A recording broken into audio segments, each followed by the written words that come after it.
What's up guys, it's Tommy here and we are back with the Liverpool Career Mode show, and we have the big one, the European Super Cup final, Liverpool against AC Milan. I really hope that this cup final lives up to that great cup final in Istanbul. Our next game is against league leaders Manchester United, who started off the season in a perfect form, and the midfield of Coutinho and Naby Keita, Fabinho and Sancho didn't really work in the previous game. I didn't really enjoy playing with that formation, so I'm back to my tried and trusted formation of the 4-3-3. Kai Havertz and Naby Keita will start alongside Fabinho, and our best attack. Let's beat Man United. Welcome to Anfield! This is the perfect opportunity to bounce back from our first defeat of the season, and it's against our biggest rivals Manchester United, and we have beaten them last season already in the Premier League, so let's do the same. Let's beat them again and let's cut the gap, because Man United are on 6 points, we are on 3, so if we beat them we go level on points with them, and they are the league leaders, so we need to pack them back big time. So here is the Manchester United lineup. They have David De Gea in goal, Semedo, and a very strong defense. Finally they are not playing a 71 rated Ashley Young, who is retiring at the end of the season. Insigne, Martial, Lucas Moura and Isco. What a front four for Manchester United. And they have Thomas Müller, for example, on the bench, which is interesting. Pogba's free kick, that's an easy save. Oh, look at Robertson. Nice. So it's set up to be a classic. Certainly is, and I think the pace of it will be unrelenting. Mbappe. Oh, what a run! Mbappe! What a save by De Gea. Oh, that was fantastic by Mbappe. Oh my goodness, this guy is incredible. I don't want Koulibaly to run back with Insigne. Trent Alexander-Arnold. Go on, son. There we go. Trent, fantastic defending. Go on, Trent. And Salah is away. No! Salah is not away, because that is a fantastic interception. And Martial goes in, and Pogba. Unreal, honestly. Instead of Salah bombing down the wing, the ball gets intercepted, and Man United on the counter-attack punish us. And we were exposed because we had Martial and Pogba on just Van Dijk. Koulibaly couldn't get over in time, and Pogba punishes that. And that wasn't even a bad pass. Maybe I should have lobbed it over the defender to Salah, but usually those through balls go through. But not today. Man United are really on it. They are playing like leaders, and it looks like we still have this hangover. Go on. Go on. Oh, Salah. No, what have I done? That was such a big chance, and I completely fluffed my lines. Unbelievable. And Man United are coming on the counter-attack.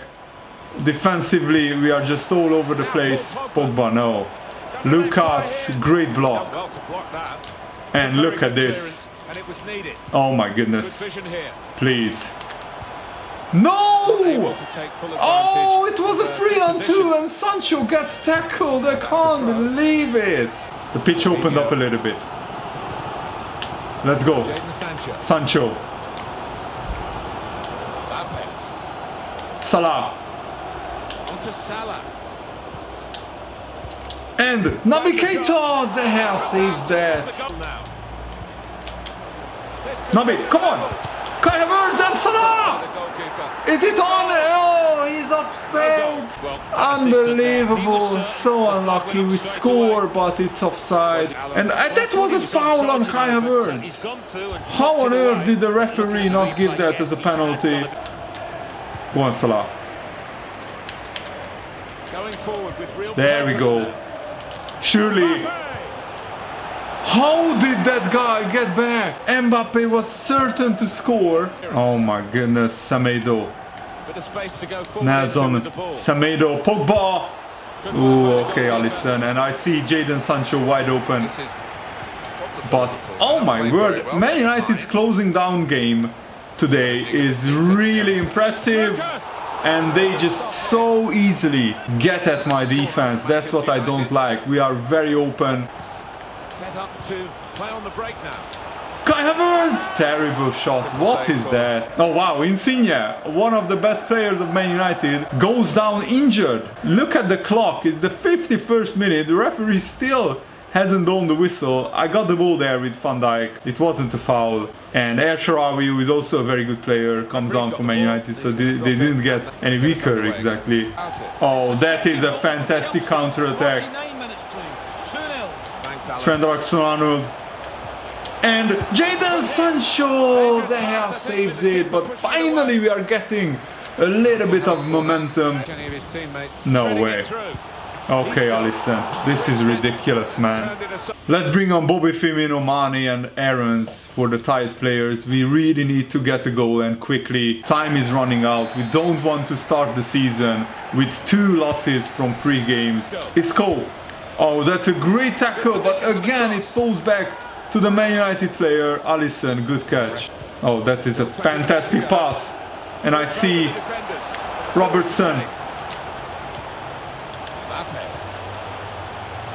Naby Keita, hit it! Naby Keita! Oh my goodness, what a big goal in the season! Big Naby lad comes up with a massive goal. He scored in the European Super Cup final against AC Milan, and what a hit that is! I can't tell you guys how important that is. If Man United wins this game, they go 6 points clear at the top of the table, and we just cannot let that happen. That's the first goal for Naby in the Premier League, and that is a huge one. An absolutely massive goal. And let's pin Man United back now, and let's try and score even more goals. Go on. And Salah! Oh, he's offside again. This is ridiculous. After Man United leading for the majority of the game, I'm actually not too disappointed to draw this, but the second half performance was much better. We really pinned Manchester United back, and I think we were closer to winning this game than Manchester United. The last like 30 minutes were really good, but maybe a draw was a fair result overall. And we need to start picking up wins quickly, because just 1 win from the first 3 games is not good enough. So we move up 1 place to 8th in the table. The good news is that we didn't let Man United win, so they slipped down to 6th place. But Chelsea, Man City, Everton, Wolves, Leicester, Tottenham all won, and these are the teams, like some of them, who have a 100% record. We have an international break coming after this game, so I thought let's go with my strongest possible lineup, and I don't switch the formation because so far if I played with another formation it wasn't as effective.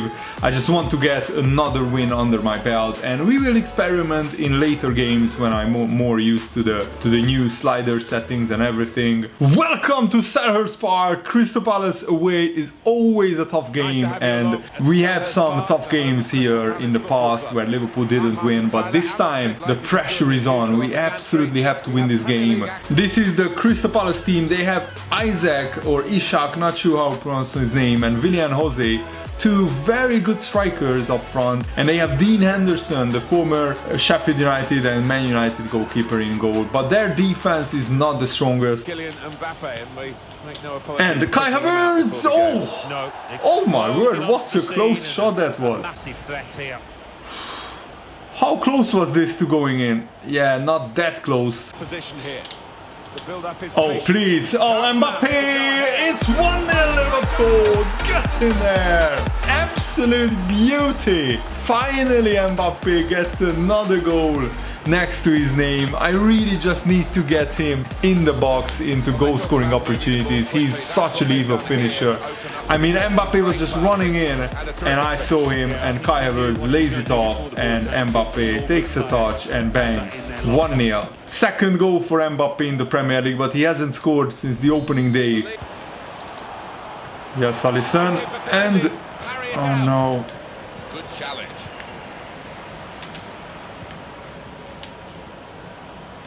Mbappe. Go on. Shreds it through. Oh, this is just too good. Oh my goodness, what a save. Go on, Keita. On the opposition and the responsibility as well. No. Kai Havertz! Ah, just too much power. Oh, really? Oh no.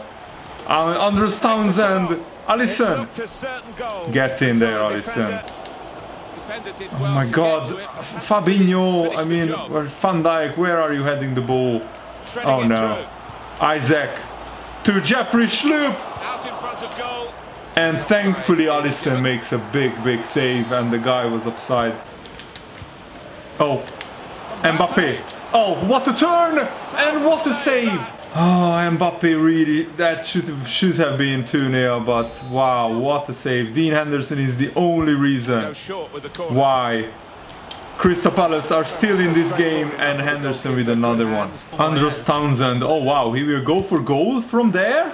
Alright. The next match, and it's got the look of an extremely tight, intense match. Go on! Kai Havertz! Yes! You've done it! Kai Havertz makes it 2-0. And this was the goal that probably seals the win.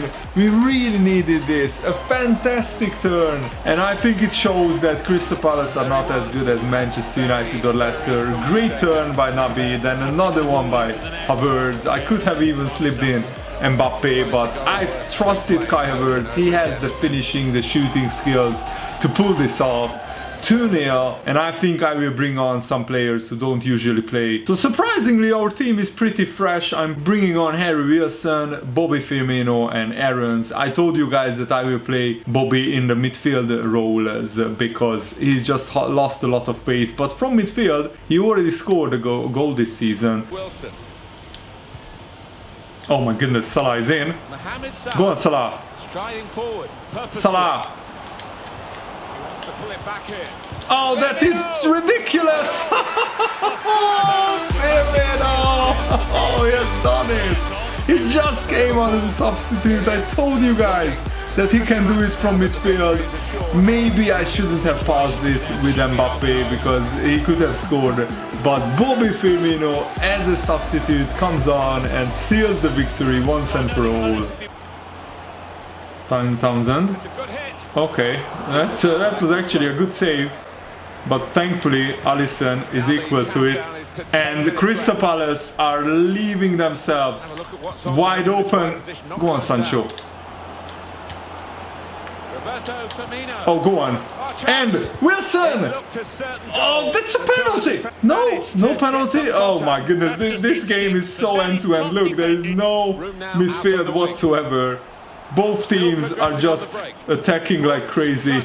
This is how you bounce back from not the blistering start to the Premier League season. I mean, we only collected 4 points from the first 3 games, but now we are back to winning ways. And if we beat the likes of Crystal Palace, teams like this, like in this style, then we will have a lot of points. We pretty much dominated the game, 12 shots, 6 on target. This is how we want to play. And Mbappe just will rack up a lot of goals this season. But I think I found the perfect balance with the sliders, because this game still felt really challenging and I had to be very good defensively, and we were. Mbappe and Havertz were outstanding in this one. Havertz was the man of the match. Now this is interesting. Even though we won the game against Crystal Palace by a big scoreline, we couldn't move up from 8th place because the teams above us all either won or they were just too far ahead of us. Arsenal, Man United, Man City, Tottenham all won their games, and Wolves as well, Everton, Chelsea. So the surprise is that Everton keep on winning. They started off the season very well. West Ham lost their 100% record to Chelsea, who are now climbing up the table, and Arsenal, after a horrible start, losing 2 of their first 2 games, now they are back to winning ways as well. And I expect a very big fight for the top 6. Maybe Everton can be up there, but I highly doubt that. Man City and Tottenham are the teams that we are playing catch up to. We are already 5 points behind them. And here are the Premier League top scorers. Dani Ceballos and Yaremchuk, interestingly, are the top scorers. And Mbappe has 2 goals and Mane as well. They are our top scorers, and Mbappe already has 5 assists in 4 games. Absolutely outstanding. And Alisson kept 1 clean sheet in 3 games. And in the next episode we will have some really big games, Arsenal and the others as well.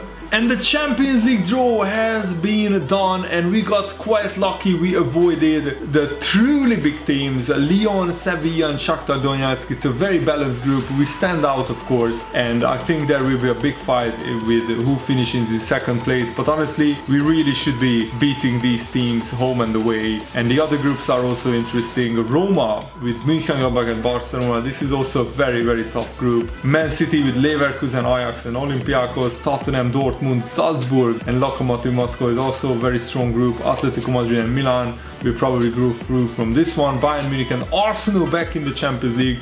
It will be interesting how far they will go. And Juventus, Paris Saint-Germain stand out from this group. And Real Madrid and Napoli and Monaco and Spartak Moscow. This is also another group of depth. So very interesting Champions League draw, I think. So it's transfer deadline day. I wanted to show you some interesting transfers that were done on deadline day. Our transfer business has been finished. We already signed who we wanted, but Romelu Lukaku went to Leverkusen. He's 86 rated, 29 years old, so Leverkusen is a team that we need to watch out for. And another big transfer is Inaki Williams finally left Bilbao and joined a truly big club, Bayern Munich. He's also 86 rated. And also Ademola Lookman went to West Ham. I don't know his rating yet, but I started scouting him. And West Ham needed reinforcements because some of their big players left. But this is, I think, the biggest transfer of transfer deadline day, and it hurts to see this because Nabil Fekir almost became a Liverpool player in real life, but in this career mode he joins Manchester United for a whopping £56 million. So I think Betis got a very, very good deal with that transfer because Fekir is like 29, so in 1 or 2 years. And this is Fekir's replacement for Betis, Ezequiel Palacios. And Leicester sold their main striker Aubameyang, which I think is a massive error of judgment. Leicester will finish in the bottom half of the table without Aubameyang. They don't have another really, really good striker. I know that Aubameyang is 33 years old, and this was the last time probably that they got decent amount of money for him, but I'm not sure if anybody joined Leicester of note, but we shall check their transfers a little bit later. And also Alvaro Morata went to Arsenal from Atletico Madrid, I think. No, from AC Milan actually. Morata is an 84 rated striker. He's decent but not exactly world class. And also Man City got a little bit weaker. They sold Bentancur to Atletico Madrid for quite a lot of money. And Felipe Anderson left West Ham, so probably Ademola Lookman is Felipe Anderson's replacement. He went to Paris Saint-Germain, and with that rating, 85 rated, he shouldn't be playing in mid-table West Ham United, that's for sure. Let's check out what kind of transfer deals the big clubs made, and look at that. Arsenal signed a lot of players for almost £200 million. They signed, of course, Chilwell from us, Goretzka, Davies, Trossard, Lindelof, and they sold quite a lot of players as well, including Irlar Mendy, Saliba, Coutinho. So I think Arsenal actually got stronger because their profit was like 120 million, almost like that. So that's actually a very good transfer window for the Arsenal. And Chelsea, oh wow, they sold quite a lot of players. Tomori and Mason Mount are two big losses, and Zagadou as well. And they didn't really replace them properly. So I think Chelsea got a little bit weaker, which of course is our gain. And Everton, with a fire sale, they sold £151 million worth of players and only signed two worth 65 million. So Everton got weaker as well. Leicester City also did a lot of business. Let's see, okay, they signed Munier, Tete and Onyekuru, so they didn't sign an out-and-out striker, Leicester City. And of course we spent 204 million in the transfer market, and we sold players worth 103 million, but the majority of that is of course the Timo Werner transfer. And Man City also sold Kimpembe, Foden, Mahrez, Bentancur. So Man City got weaker, and they also signed Koundé and Diogo Dalot, the former Man United right back, so that's a little bit of controversy. Man United also signed Fekir, but they sold Maguire, Wan-Bissaka, Munier, so 3 defenders Man United sold. And also they sold De Paul and Camano, 2 forward players. So I think Man United got a little bit weaker as well. And Tottenham got a lot more stronger. They signed Sarr, Andersen and Dubai. Remember that Tottenham won the last league title before we managed to win the league last season. So Tottenham are are getting stronger. Arsenal and Chelsea, I mean, Chelsea got a little bit weaker and Man United as well, but Arsenal got stronger. So this is going to be very, very interesting. Arsenal, with the Champions League money, spending that quite wisely, strengthen their team. And West Ham, they had a lot of movement, and that's why they could sign Phil Foden, because they sold 158 million pounds worth of players. So well done to West Ham United.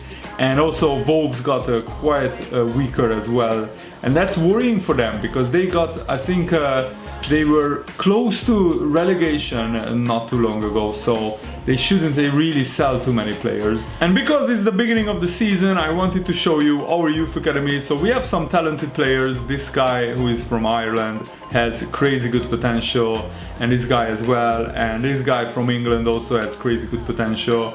But the guy who I'm most excited about is this guy. He is Scottish, Gordon Scott, right midfielder. He could be the next Kenny Dalglish. Let me tell you that, because he already has 83 dribbling, 84 ball control, 78 free kick accuracy, wow. And he's only 17, so I'm not even promoting him right now. I just want him to grow as much as possible in the youth academy, and maybe he could be good enough for our bench when he walks out of the youth academy. As crazy as that sounds, he could be that good. This guy also is very, very impressive. I mean, his pace is amazing, and he has already 61 finishing, pretty impressive. And we have also this guy, 88 to 94 potential. So we have quite a lot of big talented players coming through in the youth academy, and that's what I'm most excited about in this career mode. And the European Championship qualifiers begin right now. I won't play these games, I will only show you the England games, where we have a competitive tournament, and we have Austria, Italy, Czech Republic, Norway and Northern Ireland in our group. So I think even with simulating the games, we should walk this group really with the England squad that we have. So let's simulate the first game against Czech Republic, and I really hope that we get off to a flyer in the European qualifiers. Well, not exactly a flyer, but a 1-0 win is enough. That was a little bit more nervy than I expected. The next game is against Northern Ireland. Of course, they are part of the United Kingdom, so this is like a smaller rivalry than the Scotland-England rivalry. And oh wow, we needed Tammy Abraham to come off the bench to score an 88th minute winner. So two nervy 1-0 wins to start off the European qualifiers, but 6 points in the bag, that's the most important. So the qualifiers look like this. We have 3 teams with 6 points, so this will be a fierce race between England, Austria and Italy, who goes through to the European Championships. And thanks for watching, guys. That's it for today's Liverpool Career Mode episode. I really hope you enjoyed it. We have some cracking games coming up, so stay tuned. See you later. Goodbye.